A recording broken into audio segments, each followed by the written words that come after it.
Hello साथीहरू, आज चाहिँ मेरो छोरीले मम्मा पुलाउ खाऊँ न भनेर यहाँ म सानो पिठो लिएर बनाइरहेको छु। पुलाउ बनाउनलाई यहाँ चामल भिजाउँदैछु। उसको एकदम फेभरेटहरू पुलाउ चाहिँ मैले कराई बसाएर अनि तेल हालेर मसँग अलिकति काजु थियो त्यही हालिदिएँ। त्यस पछाडि मैले चामल हालेर मजाले चलाउँदैछु। जे छ त्यही प्रयोग गरेर बनाइरहेछु। मैले चाहिँ घरमा भएको सामानहरू त्यस्तो धेरै राम्रो तरिकाले त बनाएको छुइनँ, साधारण तरिकाले बनाइरहेछु। यहाँ चाहिँ पानी उम्लिँदैछ। पुलाउको लागि पानी तताएर सुकमेल र ल्वाङ पनि मैले हालिदिइसकेको छु। त्यसपछि मलाई पुलाउमा चाहिँ हल्का नुन र चिनी लगाएको चाहिँ मनपर्छ, त्यो राखेर चलाउँदैछु म।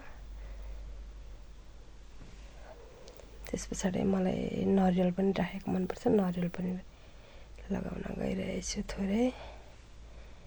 अब चाहिँ पुलाउ फुटिसक्यो। त्यस पछाडि पानी तातो पानी लगाइदिएर बसाइरहेछु र अब चिकनको लागि पुलाउसँग खानुलाई तेलमा म चिकन हालेर फ्राई गर्दैछु।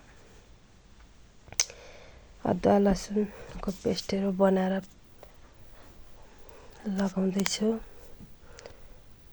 प्याज लगाएँ मैले थोरै, त्यस पछाडि टमाटर, त्यस पछाडि मजाले चलाइदिएर अदुवा र लसुनको पेस्ट बनाएर माथिबाट हालिदिँदैछु र थोरै माथिबाट धनियाँ पनि काटेर लगाइदिँदैछु। पुलाउमा चाहिँ ग्रेभी ग्रेभी मिठो हुन्छ, त्यही भएर पुलाउ हाम्रो पाकिसकेको छ। अब प्लेटमा लगाइदिएछु। मेरो भदैनी, भान्जी, छोरीहरू भएर एकदम मिठो छ भनिरहेछन् यहाँनिर। हुन चाहिँ कस्तो भयो थाहा छैन। सबैलाई मिठो लाग्यो अरे। मिठो छ भनेदेखि मिठो मानेर खाइदिइरहेछन्। यति गर्दा गर्दै मेरो चाहिँ बेबी उठिसक्नु भएछ र यहाँ हल्लाउँदैछु। बेबीलाई हेरेर गएर म पनि खाइहाल्नु पर्यो छिटो भनेर प्लेटमा लिएँ र म टेस्ट गर्न लागिरहेछु।